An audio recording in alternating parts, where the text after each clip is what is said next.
3, 2, 1. Hello. Oh.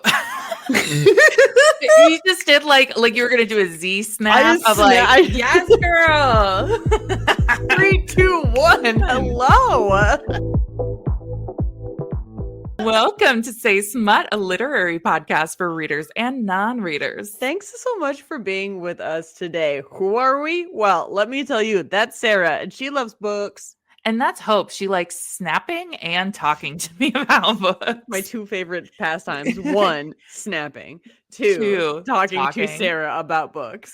Each episode, I break down the plots of some pretty wild books to Hope, who has not read them. And I am chomping at the bit today. I'm chomping at the bit to talk about today's book. I can't wait. I am worried that, first of all, I forgot to address this weeks ago, which is that you are joining book clubs, which is earth-shattering information. Listened to one audiobook, but read 2 other books. I just finished one yesterday. What did you finish yesterday? It's a book called Clara and the Sun, and it was very good and very interesting. Nice. What else before that, I read The Nightingale. Yes. And it was also very good, but very stressful. Yes. Also a war book that maybe a little too real right now. Mm-hmm. Before that, we did Buried a Crime, and I had already read that book. That's an excellent book. And the first book we did was Atomic Habits. Take it or leave it. No, I think it's criminal to do like self-help, like reflective pieces for book club. And in January, completely unavailable in any library. Everyone's trying to build Atomic Habits in January. New Year's resolutions. Come on. We know a little bit about that. Mm-hmm. We do have a book about New Year's resolution, Smut, if you guys would like to. I can't remember. Revolution it's gotta be Resolution Revolution by Evie Mitchell, I think. I can't remember what episode, but you should go back and listen to that because she goes and tries new things and gets a hot daddy lumberjack, which is great. So my hot. Dogs are trying to enter this office. They're so excited for this podcast. Well, they should be, because I don't even think closed the door and Ruthie was like, "Let me in immediately." Do you need to let her in? Oh, she let herself in. Oh, good. Don't worry. Yes, you know what? Independent children are what we need in today's America. Mm-hmm. Okay, so the headline. Can you tell where this is going? Yeah.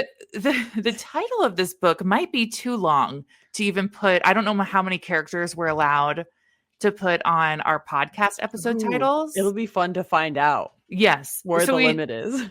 We might need to find another way to word this, but big drum roll. This is journalists pounded by the physical manifestation of an egregiously mishandled group text. And then like in subtext from members of the Tromp, Tromp administration containing highly sensitive government information. Wow. By Chuck Tingle. Oh my God. Are you kidding? No. Sarah. Yeah. Yes. My bakery colleagues have been talking about Chuck Tingle. Good. For such a long time. I haven't read a Chuck Tingle. This is the first time we've done a Chuck Tingle on the podcast. And it won't be the last. Good. Everyone is going to be so excited, specifically at the bakery where I work. Yes. At least one person is going to be so excited at the bakery where I work. Well, Chuck Tingle is quite the known smut writer, erotica writer, if you want to. He, first of all, does public events, and he'll wear a pink bag over his head with cutouts for the eyes and mouth so that like he can, because like he has his identity hidden. And so, yes, I don't know how to explain. Happy. Yes. I don't know how to explain like the fandom behind Chuck Tingle. And I now understand it after reading this beautiful 17-page book that is not at all based on current events. No. But if it happened to be based on current events. I will have you do your research here in a minute. Okay. And you let me know when. Yes. If it happened to be, I have some research pertaining to something that recently happened. It might not be related to the book. No, it's just some no. information I'm going to toss our way. Yeah. But before we get into it, first of all, content warning, sexual content. That's all we got today. Unless you're like, political stuff kind of upsets me right now. But as I told Hope, I think we all need a giggle. Okay. I think we all need a little giggle right now where we can get them. And today, hopefully, will be big giggles all around. No matter if you're ready for political talk or not ready for political talk, I think we can all giggle a little bit. Yeah. On Storygraph, it has a 4. On Goodreads, it has a 4.56. Wow. So high rankings all around, which typically we have historically said that, if it has a low rating, we feel very good about it. I'm interested to know how many ratings there have been and also how long this has been in existence, given the events that happened in real life, but definitely are not the same as the ones that are happening in this book. It does have 9 ratings on Goodreads. I'm looking for the date of publication. March 25th. So what? It's been out for like 2 weeks. Within the last week or two, right? Yeah. So we're pretty hot good. Off the presses. Hot off the presses. Okay, let me tell you a little bit about Chuck Tingle. Chuck Tingle is a USA Today best-selling author, as well as a 2-time Hugo Award finalist and a Bram Stoker Award nominee. He is a mysterious force of energy behind sunglasses and a pink mask. He is also an anonymous author of romance, horror, and fantasy. Chuck was born in the home of Truth, Utah, and now lives in Los Angeles.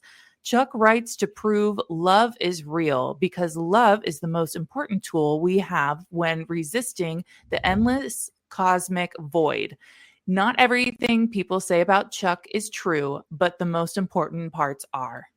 I'm so excited. Aren't you ecstatic? If Chuck Tingle finds out about this episode of this podcast, I'll throw up.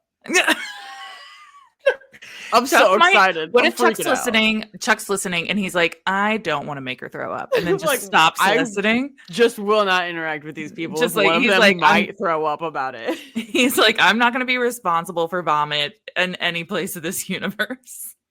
I'm so excited. So, I would like you, if there were to be a current event that happened to be affiliated with this, I don't know, title of this book, would you mind sharing what that event would possibly be?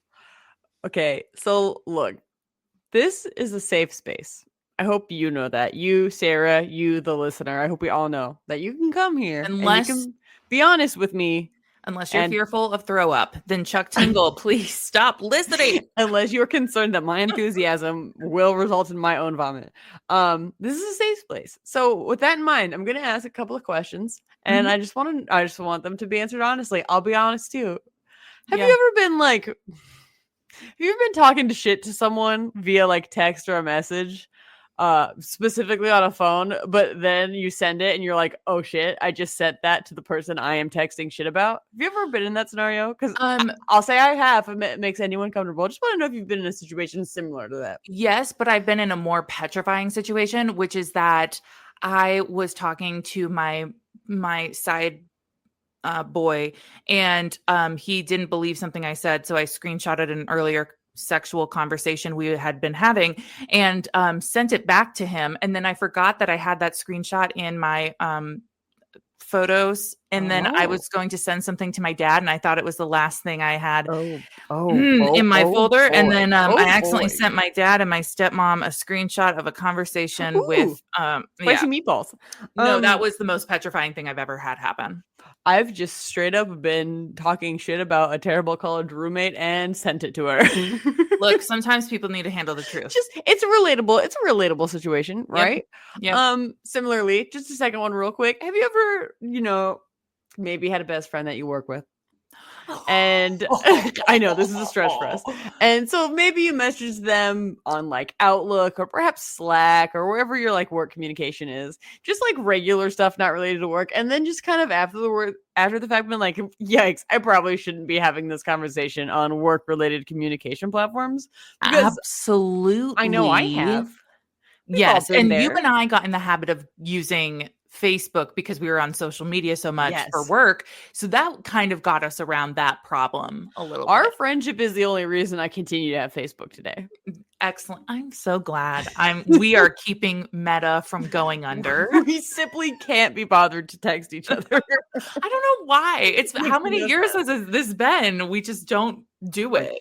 Anyway, we've all been in these scenarios, and that's basically what has happened with Signal and Pete Hegseth and the editor-in-chief of The Atlantic. Only instead of talking shit to a person about themselves, we were talking about maybe some secret war plans and strategies. And instead of texting them to the country we were sending it to, it's more like we accidentally had a random journalist be in that chat the whole time. And also, it was kind of like we were having this conversation in completely the wrong and most unprofessional and insecure platform, that instead of maybe the appropriate one we could have been having it on instead. And who doesn't do that at work? Yeah. We all do. Well, essentially what had happened was the editor-in-chief of The Atlantic, his name is Jeffrey Goldberg, got added to a message group chat titled Hoofdy PC Small Group on March 13th in the app Signal, which I don't use, but is an app. Do you know a lot about Signal? Yeah, Sarah? it's an encrypted app, which people were like, well, if it's encrypted, why is that not safe enough? Well, the White House was using Signal, but more for like, hey, we're having this luncheon in this room at this time. What should we write you down for? Steak or chicken? Like that was what they were using it for, and that was the appropriate use of it. It was not for what this was. Yes. Do you get into skiffs? Not specifically. I was just gonna kind of share generally more all of the friends that were in this group chat. Okay, yeah. Okay. And lightly of the plans. Yes. So yeah, this group chat included important people you'd think would be in it, and then just that one editor-in-chief who shouldn't have been there. So like JD Vance was up in the group chat, Marco Rubio's up in the group chat, John Ratcliffe. We had Tulsi Gabbard. She's the National Intelligence Director at the moment. All kinds of people, not the president. Yeah, not Trump. So I don't think Elon Musk as well. Two people excluded from the chat, and then maybe accidentally substituted with Jeffrey Goldberg. There must be someone who is supposed to be in the chat who either has a name a lot like Jeffrey or like Jeffrey, and or has a G last name like Goldberg, but not. And it's the only way I could think of that you'd accidentally add this man into your group chat. Yeah, I'm not sure how that got mixed up. But I will say there was a really great meme online by a creator that was like, there was a second group chat that was made that was like, were you in on the group chat? No. Were you? No. And then they're pissed off that they weren't in on the group chat and they felt like they should have been. And I was like, that's absolutely true. The infighting this must have spurred has to be insane. Yes. Anyway, so what were these messages that shouldn't have been sent to this editor-in-chief of a random newspaper? I won't get too into detail because it's like war adjacent and really devastating, but essentially, very top secret information about some targets of the United States, some weapons the United States might use to deploy to attack those people, inappropriate emoji use, just in my personal opinion, in support of said plans. I believe there was the naming of a spy. Oh, God. All really, really public stuff that really shouldn't go to the editor-in-chief of The Atlantic, who then posted an article that was like, I accidentally was included in war plans. Yeah. This has happened. The day after this story came out, I texted my siblings that I wanted to take 500 tanks to the invasion, and then I said, "Oh no, my war plans! I didn't mean to tell you." You also posted on your Instagram story that like Deku was going to post or send war plans or something. It was very funny. Yeah, both dogs sent their war plans to every news outlet in town, which is deeply inappropriate. Well, we send war plans over Facebook Messenger regularly, so we're even worse than these people, It's our strategy being that if the enemy just reads all of our stuff, they probably won't believe us for putting it on. That's so true. If you it's that like reverse psychology thing, right? Mm-hmm. Where it's like, well, are they going to do it? They're like, no, they wouldn't be talking about this to us. No. If they were really going to do it, because surely they'd know we'd read it. Yeah. But that's pretty much what happened. The United States carried out this military strike, and It was a secret to everybody except the guy from the Atlantic who just got to be on that group chat. It's like I very frequently, after leaving the news, have been accidentally included on group texts of people at the news about doing news stuff, because we use a lot of like reused phones in the newsroom. And phone numbers just get kind of mixed up amongst people. So I have frequently been roped into texts about breaking news coverage. Yes. Well, out of being out of the newsroom. And it's kind of like that, only more like if the police department included me in a group text about plans they had for a thing they were doing, and I definitely shouldn't know about it because I am not the police. Yes. As somebody who is a journalist and also is in the political atmosphere, this was one of like the most wild things to watch unroll. And I listened to an interview by the New York Times with the editor of the Atlantic, and it was just so interesting to hear, he's been doing this for decades. He's been in politics for decades. And so he's like, what, like the ethics even around him choosing to leave the group chat, because he chose him after speaking with a bunch of people. He chose to leave, which I think you kind of got to do at that point. The way I would die when you get the notification or you see the little like update that says someone has left a group chat that you didn't know was in the group chat in the first place. Horrifying. Exactly. But also this article was going to come out either way.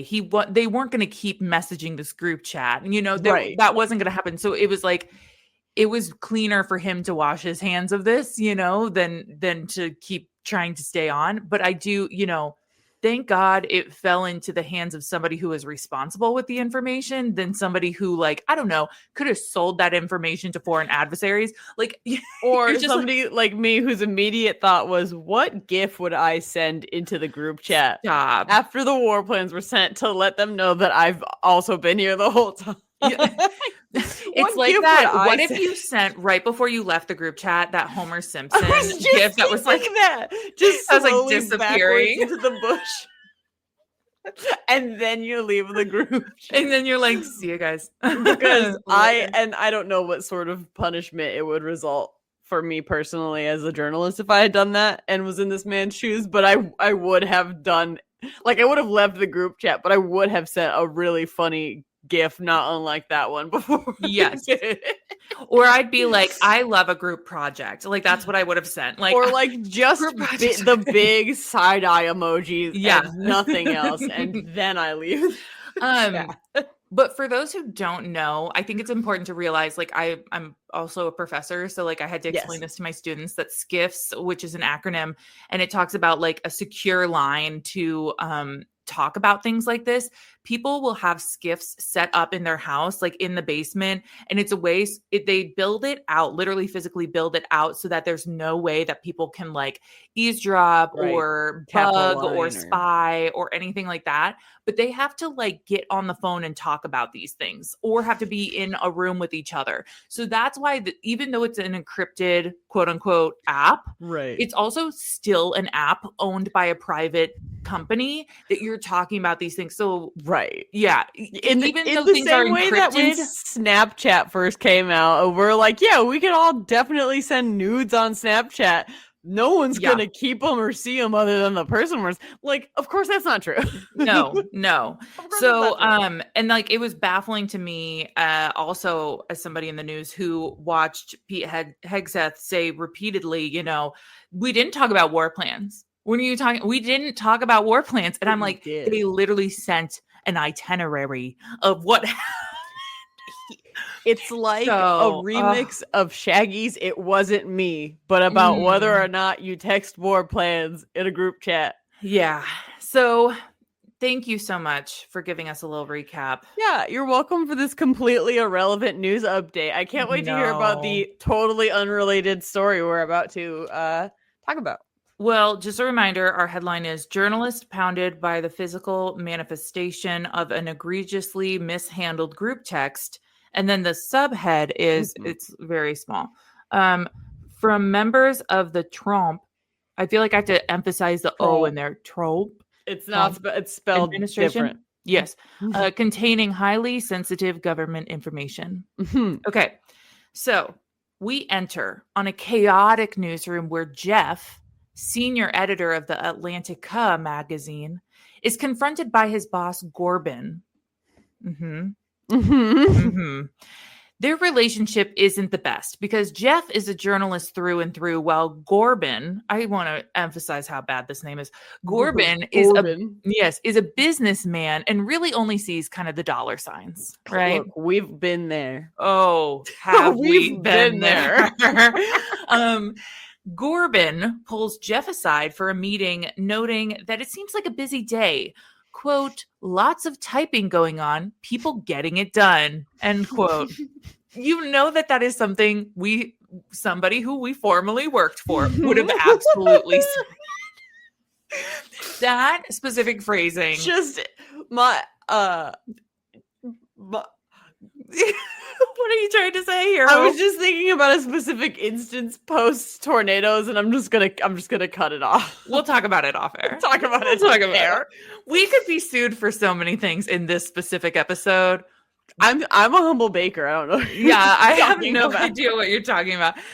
Anyway, but that's like the douchiest thing you could say. Lots of typing going on. People really getting it done. But to see people actively doing a lot of work and then to jauntily come down and be like, wow, everyone's working so hard down here is the most annoying thing. Oh my gosh. Coming down from your corner office, like, okay, yeah, right. Jeff notes that the quantity does not mean that it has high quality. But Gorbin says, that Jeff really needs to release another article because he's been dry for a while. Like, Jeff has not put out anything big recently. Sure. And so Gorbin's like, okay, let's get on it, right? Like, we've got money to make. Time is money. I'm going to emphasize now that the administration they are going to talk about is the Tromp, Tromp. I'm scared to say it wrong, so I'm going to say T. Because I am so scared that I'm emphasizing it weird. Say it's super weird.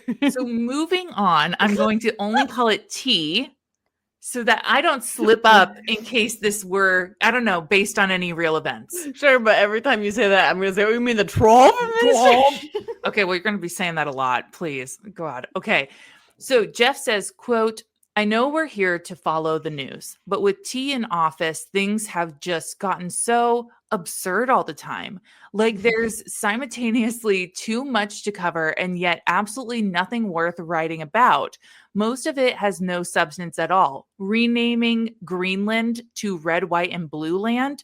What are we supposed to do with this shit? I'm so happy to be immersed in a completely fictional and unrelatable world. Solely different from our own. It's so I don't know, dystopian. Not even I've really disassociated into a new realm different from my own. Oh, just wait, it gets so much better. Okay. So Jeff feels like he's going to have a break really soon. He's like, I'm going to get something big, and Gorbin's like, that's lovely, but you better find something in the next week or else I'm going to replace you with somebody else who can do their job. Mm-hmm. And then we have a very reflective moment where Jeff is sitting in his office just thinking about how he wants to do great journalism. And, it's not every day that something just falls into your lap. Then, while he's contemplating this, his phone buzzes with a message, quote, yo, this is Pete from the pool party. Uh-huh. Mm-hmm. Pete from the pool party.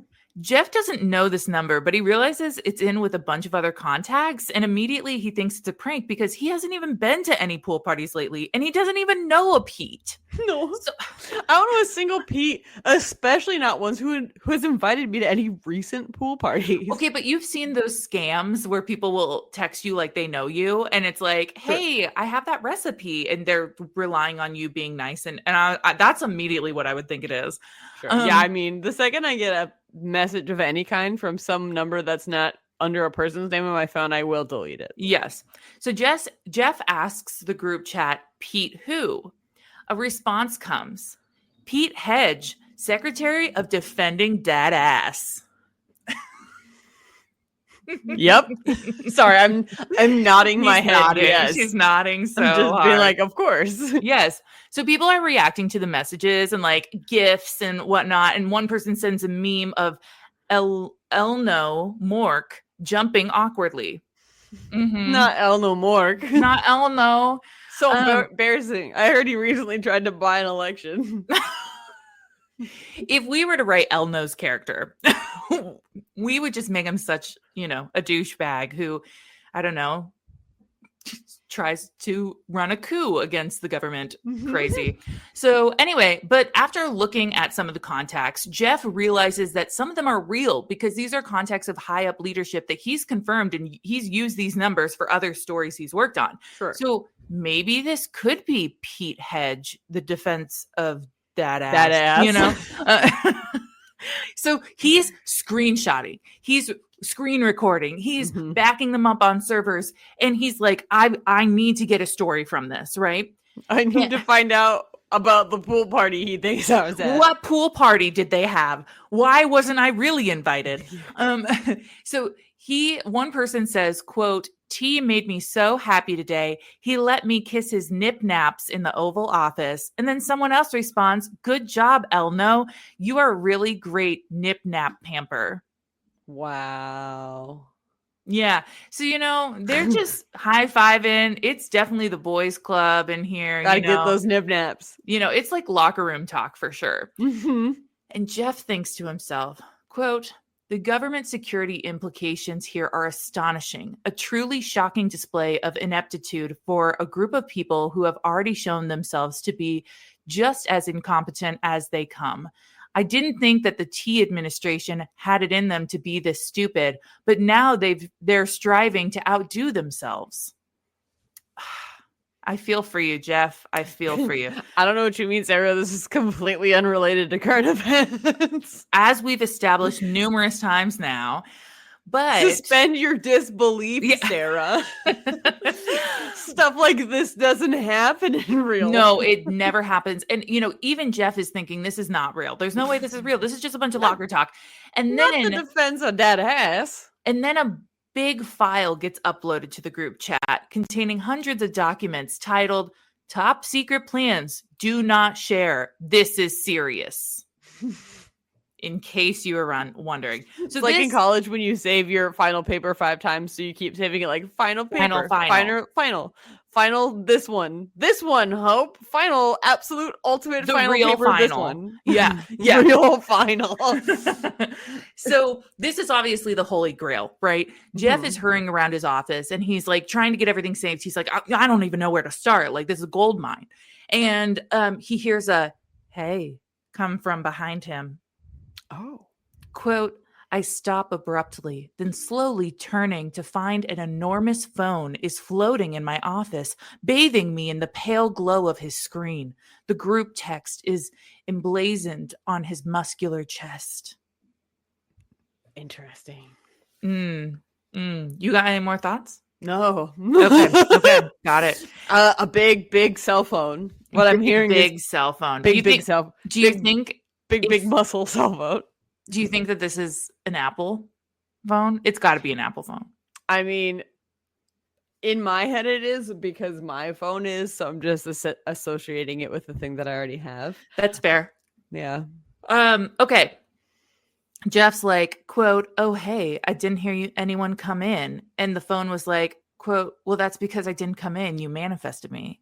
And then the phone goes on to explain, quote, I'm Humpler, the physical manifestation of this egregiously mishandled group text from members of the T administration containing highly sensitive government information.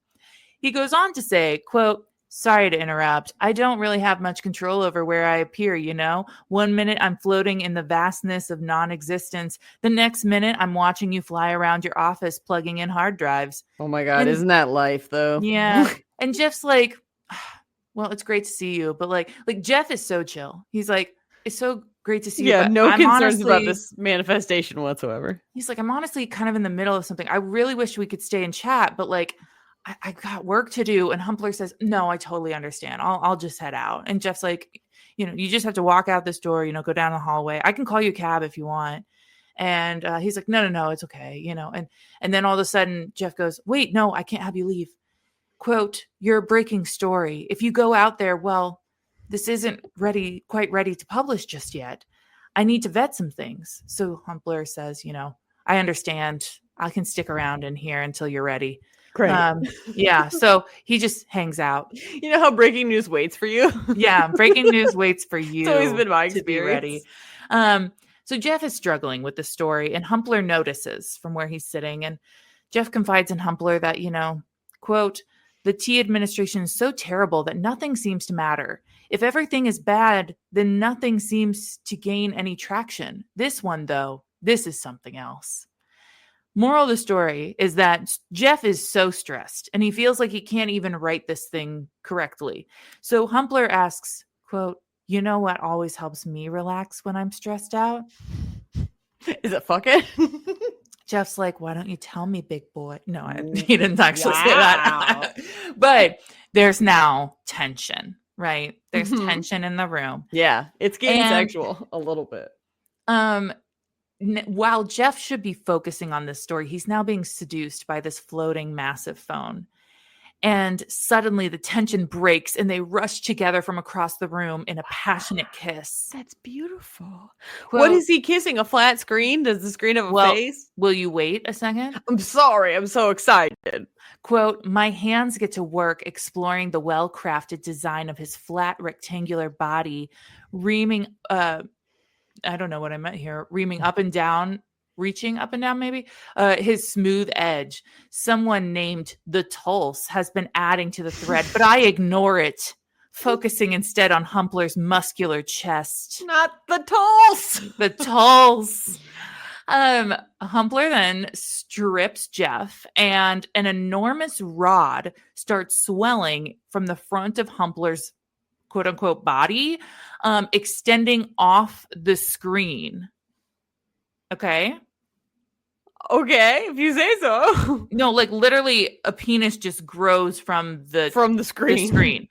And Jeff then goes down on Humpler, and Humpler's loving it, and the foreplay just becomes so much for Jeff that he demands, quote, fuck me, I need that absurdly irresponsible group text fuck up deep inside of me. That's a completely unrelatable feeling to anything I've ever felt. I want to get fucked by no, I'm not gonna say it. I thought I'd go there, and then I was like, I don't want that recorded in history. Eject button. Immediate abort mission. So he then gets on all fours and crawls and then spanks himself. And Humpler's like, I guess. And then Humpler comes. That's also what I felt like. I guess.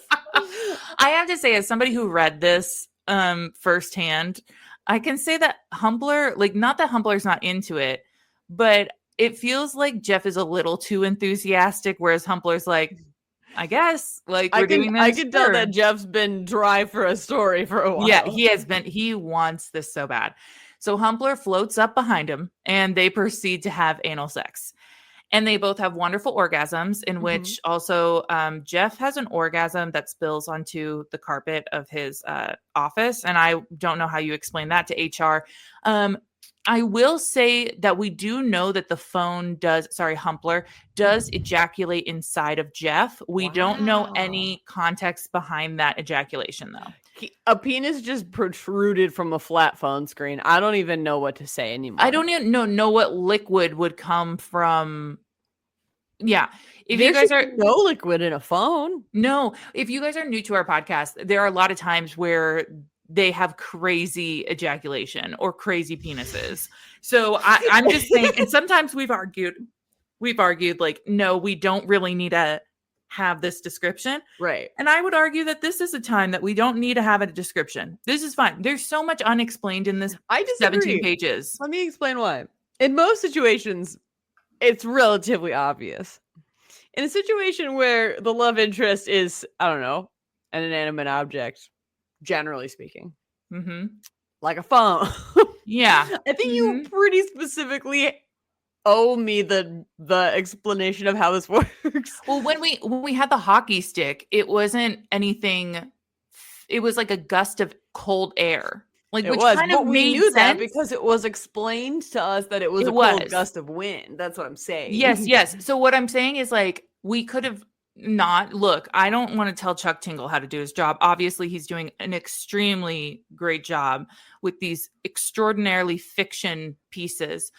fictional pieces. But I would say, we could have done something with that, I don't know what, again, I'm not a writer, so I wouldn't know what we would necessarily put in there, but we could have gotten a little creative there. You could have told us what kind of ejaculation this phone had, Humpler. Okay, back at it. Humpler, they get off the ground. They're cleaning up themselves. And Humpler asks Jeff how he feels now. And Jeff says, ready to write. Wow. Mm-hmm. We now have a cut scene. So I have no clue what happened to Humpler. I don't know if we traded phone numbers. I don't know. Unmanifested Humpler. I don't know if he unmanifested. I don't know if he went down and got a cab. We have no clue. We never hear of Humpler again. Okay. We only know now that Jeff has now press published on his story a few hours ago. And he's like, it's doing extremely well, right? He gets a knock on his door from Gorbin. Gorbin sings his praises about how important and incredible this work was. And Jeff's now like really eager. He's like, what do we need to do next? Do we need to follow up? Do we need to seek out comment from the White House? Like, what do we need to do? And Gorbin's like, yeah, don't worry about that. We have other people for that. We don't need you to do that. And Jeff is kind of like, that's my story. I should be doing the follow-ups. He's like, no, I need you on breaking news. And, the T administration has already done other things that are more outrageous than that. So like, you just kind of need to keep going. I disagree, but sure. And Jeff says, quote, this is ridiculous. There's just too much bullshit. And then Gorbin breaks the fourth wall and says, quote, that's what Chuck Tingle said before he started writing this book. And look where we're at now. We're just about to cross 4,000 words. We're entering the falling action. We're wrapping things up. Yeah, it's hard right now. I'm not going to say that it isn't. But if Chuck Tingle can keep writing his nutty stories, then I think we can too. Bless you, Chuck Tingle. And then Jeff looks at him and says, what the fuck are you talking about? Who's Chuck Tingle? And Gorbin's like, just forget about it. And then don't worry about it. Don't worry about it. And then he gives this beautiful mini monologue about how everyone needs to take care of themselves, recharge, do what they need to do, but then they need to go and get back on that horse and keep trudging. Mm-hmm. And that's the end of our book.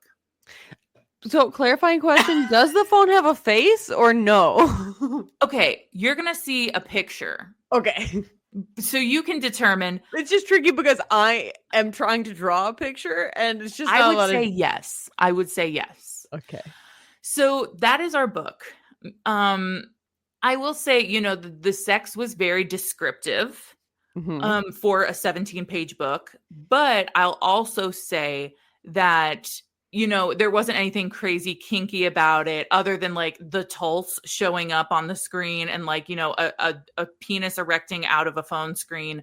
There was no like, crazy sex. So that's why I didn't give a ton of explanation to it. But diversity, first of all, we love a queer love story. Well, we don't know if this was love. This phone is a man. We do know that this phone has male genitals. We refer to Humpler as he, him. So I'm also assuming that it is a gay love story. And I don't want to call it love because who knows? They might have just hooked up one time and went their separate ways. It's a lust story. It's a lust story at bare minimum. But I will say, this is the first time we've had things replicate, real world life, or life replicate art. Maybe the book came first. I'm not going to check the date. Chuck Tingle was working on this book and a certain Secretary of Defense said, you know what, that sounds like a great idea. We should do that. You should do that. But there's no Humpler. Shit. No. So plot, what are you going to give the plot for me? I'm going to give it a 4 out of 5 because it's not that it's not good. It's just that it shouldn't be reality. Oh, that's not really Chuck's fault. Books. I know it's not Chuck Tingle's fault. Nothing is Chuck Tingle's fault. No, we would never blame Chuck. I'll go with a 4 with you just because I would have loved to know how Jeff and Humpler ended things. Like, did they stay friends? Did he go into the abyss again? Mm-hmm. Did he get a place in Soho? Can I'd we love to see know. him? Is he unmanifested? Yeah, I'd like to know. Smut, 17 pages, erecting phone screen. I'm gonna give it 4 again. Sure, I'm down with the 4 as well. Yeah, that's crazy. Cool. We have kind of a chaotic cover for you. Okay. I Let me find the link. I'm gonna be honest, I don't know how you wouldn't give this a 5. So Oh my god. would you like to tell our audience what it looks like? Oh, yeah.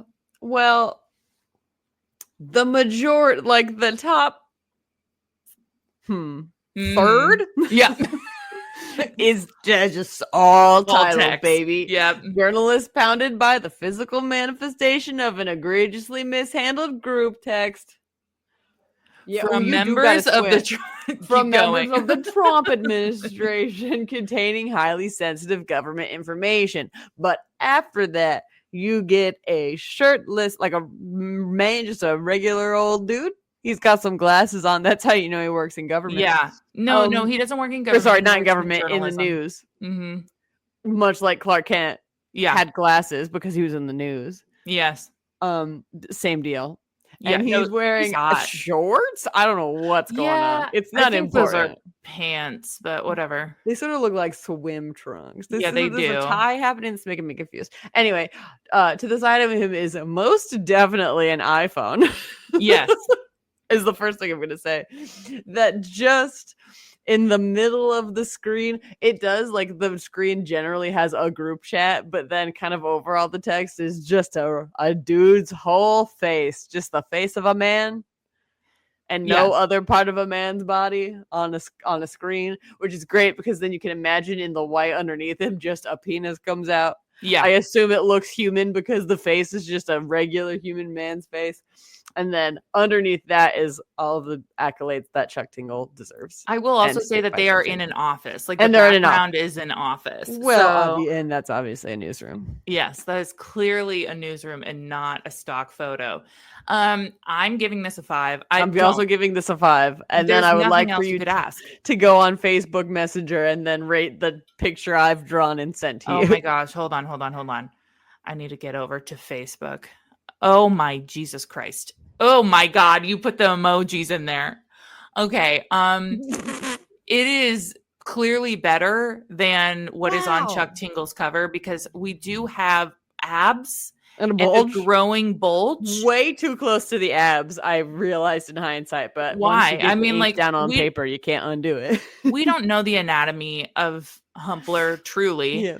I would say a pretty handsome face, all things considered, but it's not like attached to a head in the kind of way that it sort of was on the original cover. He does have pecs, so that's pretty nice. What's that? He's saying, I guess, and he shrugs. You did give him arms, which he does not have. I just wanted to, definitely he doesn't have arms, but I wanted it to convey the tone of, I guess. Like, meh. Yeah, it's guess more of a metaphorical arms to let you know that the I guess is like with an implied shrug. Yes, precisely.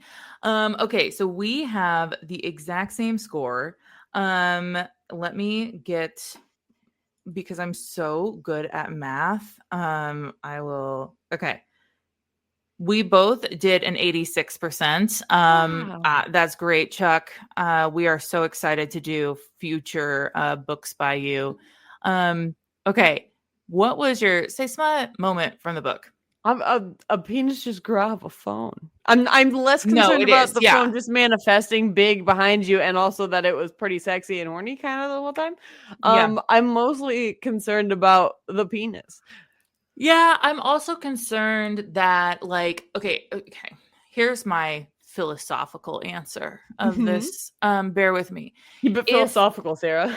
If I was, a journalist and I got this big of a story and then I'm giving a blowjob to that phone and I see, like, the Tulse, like, I'm seeing notifications pop up while I'm giving head. That's distracting. It would be distracting. I would be so distracted and I'd be like, what'd they say now? Now what? And then I feel like Humpler would look at me and be like, I feel like you're not really here with me. I feel like you're not really present. I guess I just have to assume that Humpler is so ding dang sexy that it is enough. It is whatever enough to distract you from breaking news would be. Yeah, I suppose so. And I mean, like, if I'm Which I think recording would be a lot for everything. us journalistically minded people, but Yes, that's so true. No, I will say that Jeff being so eager and feeling like Humpler was not as eager, but Jeff getting on all fours and spanking himself and like essentially being like, "Come get it, big boy." Like, it just was also like, okay, all right. And right on. again, I also have questions about like, okay, Humpler doesn't have hands. So like if he's taking you from behind, is he like holding your hips? Like, is there a force there? Or are you doing all the work? Is Humpler able to thrust? Power bottom. Like, yeah, I don't know. Are we reverse role playing? I don't know what we're doing here, but I've got also I just want to know how they ended. I want to know if they went as friends, if they were like, this is the last time you see me, you know? I want to know say. how Maybe it was exactly what it needed to be and nothing more. if the group text becomes inactive, is Humpler gone? If the group text is deleted, is he gone? Like, is there any indication in the group chat that sex is occurring via Humpler? I'd also be asking Humpler, have you fucked Pete? Did you fuck Pete Hedge? Like, have you showed up to other people and they've also found you irresistible? I would bet not, though, because he was very specifically manifested by Jeff of the Atlantica, and maybe it's just kind of a Jeff specific thing because he was just so eager for a story. Let me make this so clear. Chuck Tingle, you are welcome on this podcast to come and tell us to fuck off, and we will happily have you. Or you can come on this podcast and talk about this beautiful piece of art.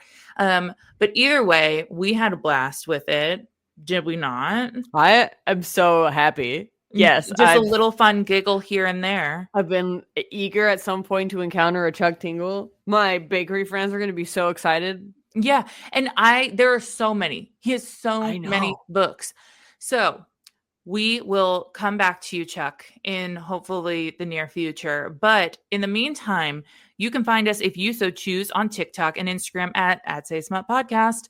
Additionally, we'd love to hear your book recommendations. If you got some more Chuck Tingle options that you're like, no, this is the one you guys have to read, send those our way via email at saysmutpodcast@gmail.com. And also drop us a rating or review on the podcast platform of your choosing. Yeah. We would love to connect with you guys. Otherwise, be diligent about who you're including in your group chats. Mm-hmm. Stay aware.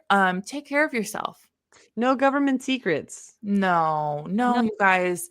Also clean your phone screens. Make sure that they're nice and clean. Just a good habit. That's just really good habit. And most of all, stay smutty. Stay smutty and Bye-bye. Goodbye.